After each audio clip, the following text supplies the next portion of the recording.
তিনটে স্টেপে আমার নবী কষ্ট করেছেন। 1 নম্বর বললাম রাসূলুল্লাহ শারীরিকভাবে কষ্ট করেছেন। 2 নম্বর রাসূলুল্লাহর মান সম্মানে কষ্ট দেওয়া হয়েছে। কিসে কষ্ট দেওয়া আছে? আপনাদের কি কষ্ট হচ্ছে? তো রাসূলুল্লাহর মান সম্মানে কষ্ট দেওয়া হচ্ছে। আল্লাহ নবী দোজাহানের বাদশা কাবা ঘরের চত্বরে কোরআন তেলাওয়াত করছে। একটু জোরে বলেন কি করছেন? কোরআন তেলাওয়াত করছেন। এতুলুল কোরআন ফি ফিনাইল কাবা, আল্লাহ নবী কাবা ঘরের চত্বরে কোরআন তেলাওয়াত করছেন। ওই কোরআন তেলাওয়াত শুনে ওখানে চলে আসলো উতাইবা, নাম তার, জোরে বলেন উতাইবা। উতাইবা আসলো। উতাইবা এসে আল্লাহ নবীকে বলল, মুহাম্মদ তুমি এখানে কোরআন পড়ো কেন? তুমি এখানে কোরআন পড়ো কেন? আল্লাহ নবী বললেন, এটা হাদা বাইতুল্লাহ, এটা হচ্ছে আল্লাহর ঘর, এখানে আমি আমার আল্লাহকে ডাকবো। তুমি তোমার প্রভু যার ভালো লাগে তুমি তাকে ডাকো, তুমি আমাকে বাধা দেবে কেন? আল্লাহ নবীর সঙ্গে কথা কাটাকাটি হতে হতে হতে হতে একটা পর্যায়ে নবী যে জামাটা টেনে ছিঁড়ে দিল, রাসূলুল্লাহ জামাটা টেনে ছিঁড়ে দিল। বিশ্বনবীর মনটা খারাপ।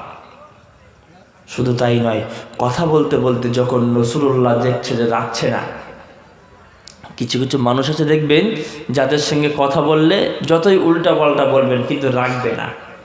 একটা পর্যায়ে রাসূলুল্লাহ যখন রাগে না তখন থুতু নিয়ে আল্লাহ নবীর মুখে নিক্ষেপ করলো। বিশ্ব নবীর মুখে থুতু নিক্ষেপ করলো কোরআন পড়ার জন্য। কি পড়ার জন্য? একটু জোরে বলেন। কোরআন পড়ার জন্য। রাসূলুল্লাহর মনটা খারাপ হয়ে গেল। আমার আব্বাজান ভাইরা, বিশ্বনবী মুহাম্মদুর রাসূলুল্লাহ সাল্লাল্লাহু আলাইহি ওয়াসাল্লাম আল্লাহর নবী কোরআন তেলাওয়াত করেন। বিশ্বনবী কোরআন পড়ার জন্য ওই উতাইবা সেখানে এসে হাজির হয়ে আল্লাহর নবীর মুখে থুতু নিক্ষেপ করলো। আল্লাহর নবীর মনটা খারাপ হয়ে যায়। বিশ্বনবী আল্লাহর কাছে 2 হাত তুলে বলল, আল্লাহ আল্লাহুম্মা সাল্লিত আলাইহি কালবাম মিন কিলাবিক। ও আল্লাহ, আমি নবী তোমার কাছে দোয়া চাইলাম, আমি রাসূল আর সইতে পারলাম না।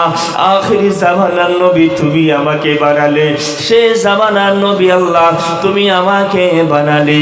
নবীরাও তোমার কাছে আবদার করেছে, আল্লাহ শেষ জামানার নবী আমাকে বানাও। আল্লাহ ফেরেশতারা আবেদন করেছিল, শেষ জামানার নবীর উম্মত আমাকে বানাও। সেই নবী তুমি আমাকে বানালে। উতাইবা আমার মুখে থুতু নিক্ষেপ করলো, আমি রাসূলুল্লাহর সইতে পারলাম না। আমি তোমার দরবারে দোয়া চাইলাম, আল্লাহুম্মা সাল্লিত আলাইহি কালবাম মিন কিলাবিক। হে আমার আল্লাহ, আমি রাসূল তোমার কাছে বললাম তোমার হিংস্র একটা প্রাণী, তুমি তার জন্য নিযুক্ত করে দাও। রাসূলুল্লাহর মুখে থুতু নিক্ষেপ করেছে। কাজটা খুব জঘন্য কাজ না? জোরে বলেন। জাহান্নামে যাওয়ার জন্য তার ওই কাজটাই যথেষ্ট, কথা ঠিক না? রাসূলুল্লাহ বদদোয়া করেন না, হঠাৎ করে বদদোয়া করলেন হাত তুলে, আল্লাহ তোমার যে চতুষ্পদ জন্তু বাঘ ভাল্লুক যত রয়েছে, সিংহ, তুমি একটা চতুষ্পদ জন্তু ওর পিছনে লেলিয়ে দাও, ওকে যেন একেবারের মতো জাহান্নামে পাঠিয়ে দেয়। জোরে বলুন সুবহানাল্লাহ। আমার নবী দোয়া চেয়েছে, ওই দোয়া কি মিস হবে? জোরে বলে, আরো জোরে বলেন। মিস হবে না। আমার আল্লাহর রসুল কান্না চোখে চোখ দিয়ে পানি টুপিয়ে টুপিয়ে পড়ে আর আল্লাহর কাছে দোয়া চাইছে। দোয়াটা আমার আল্লাহ কবুল ও মঞ্জুর করেছেন। জোরে বলুন সুবহানাল্লাহ। আর একটু মহব্বত করে বলুন সুবহানাল্লাহ। কিছুদিন চলে গেল, যাওয়ার পর আরবের একটা রীতি হলো, ওরা ব্যবসায়ের জন্য কাফেলা বার করতো, সফরে বার হতো। কিছুদিন পর উতাইবার বাপ সফরে পাঠাচ্ছে ব্যবসার জন্য, সঙ্গে বেশ অনেকগুলো লোক আছে। উতাইবার আব্বা বারবার বলে দেয়, খবরদার তোমরা আমার ছেলেকে সাবধানে রাখবে, আমার ছেলের যেন কিছু না হয়। ঠিকই আছে, সবাই সাবধানে রাখবে। সকালবেলা রওনা করলো, চলতে চলতে চলতে চলতে সন্ধ্যা হয়ে গেল। রাস্তার মাঝে সবাই ওখানে তাঁবু গাড়লো। কি করলো? এই বেদেরা দেখেন না, এই মাঠে সে মাঠে তাঁবু করে থাকে, ওই তাঁবু গাড়লো ওখানে। তাঁবু গাড়ার পর সবাই যার সেই ঘুমানোর জন্য রেডি হচ্ছে, উতাইবা তখন বলছে আমার না খুব ভয় করছে, আমার খুব ভয় করছে। তার মানে আল্লাহর খেলা শুরু হচ্ছে, কথা ঠিক না? উতাইবা বলছে আমার খুব ভয় করছে। সঙ্গের সাথে সবাই বলল কোনো ভয় পাওয়ার কারণ নেই, তুমি আমাদের মাঝখানে শোবে আর আমরা তোমার চতুর্থ সাইডে ঘিরে শোবো, তাহলে তোমার কেউ কোনো ক্ষতি করতে পারবে। কিন্তু আল্লাহর মার আসলে ওসব বুদ্ধি খাটবে? জোরে বলেন, আরো জোরে বলেন। খুব বড্ড মুসলমান দেশের পিছনে লাগছিল, এমন আগুন আল্লাহ জ্বালিয়ে দিয়েছে পুড়ে ছাড়কার। আল্লাহর মার যখন আসবে কেউ বাঁচতে পারবে?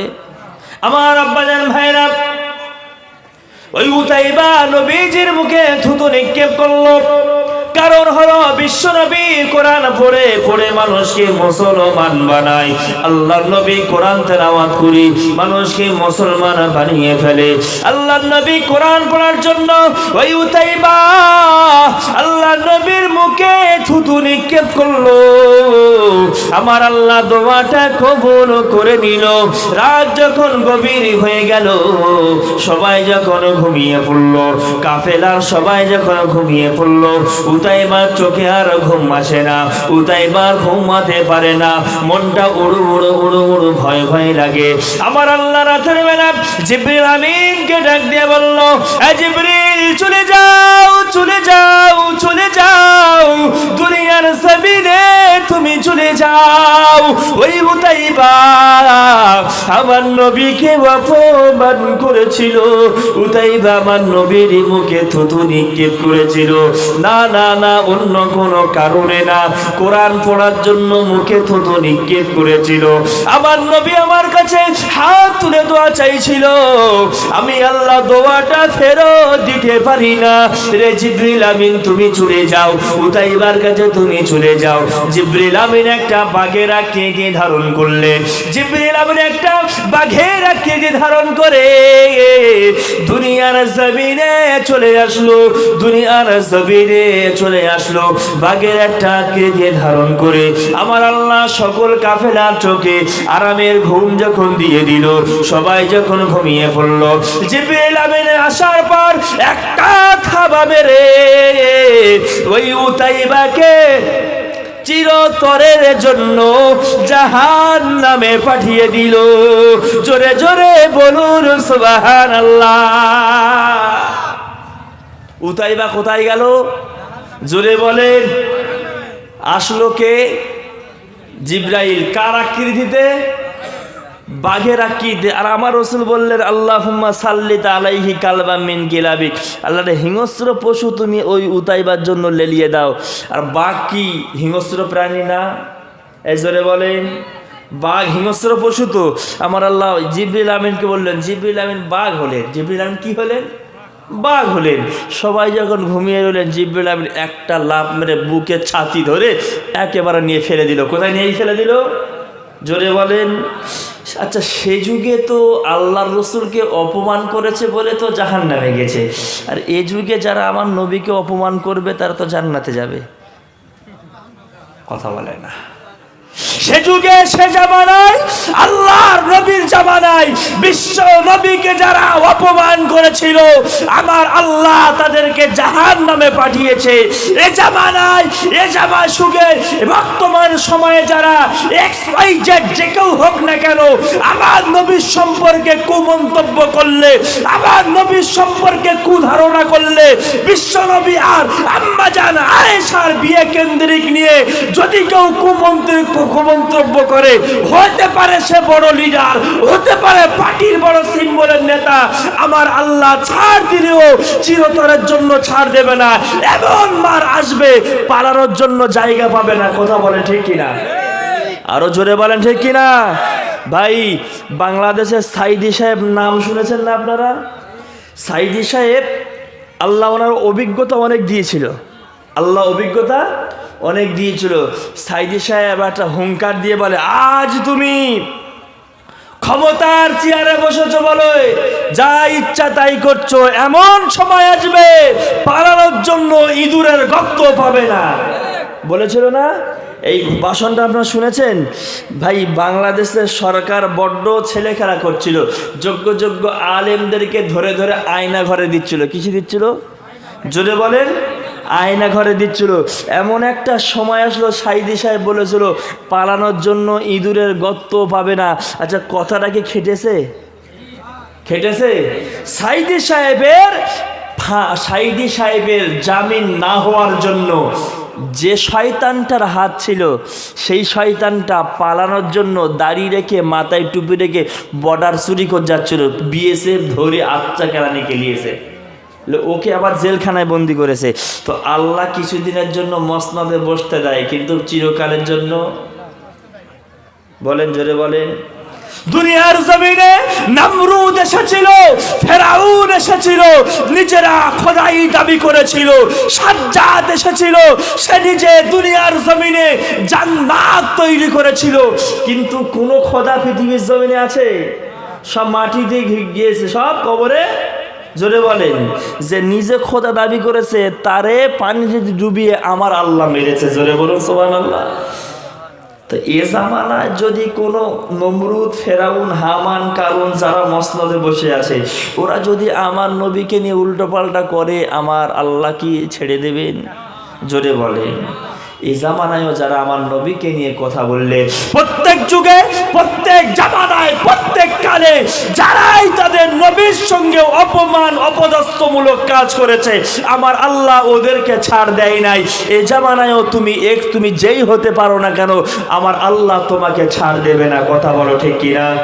আরো জোরে বলেন ঠিক কিনা?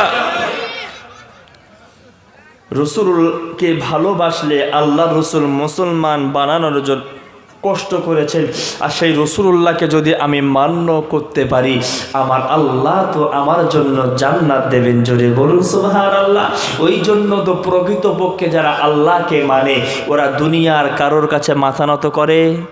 জোরে বলেন। ওই জন্য আমার কবির ভাষায় বলে যে, যাদের হৃদয় আছে আল্লাহর ভয়, তারা কবু পথ ভুলে যায় না।